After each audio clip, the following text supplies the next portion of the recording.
Russell Wilson will be expecting a new deal. What does this mean for him?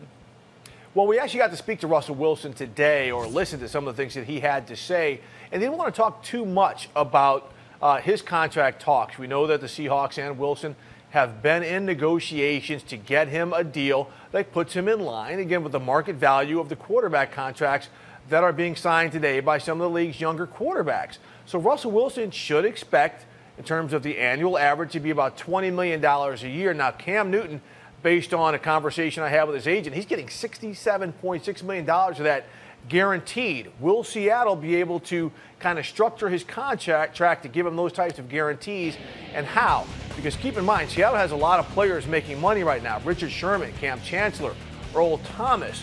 You've got Marshawn Lynch, who's getting paid. So Carolina doesn't have that many dollars going out to that many players the way Seattle does. So the Seahawks, again, have to manage their salary cap in a way, but they also have to understand that Russell Wilson's their guy. That's the other point of this. If you let Cam Newton go, you let Russell Wilson go, where do you go next? You don't want to be in that perpetual roller coaster of getting quarterbacks every few years, because then you end up with records like the Cleveland Browns or Tampa Bay Buccaneers. They can't find that franchise guy.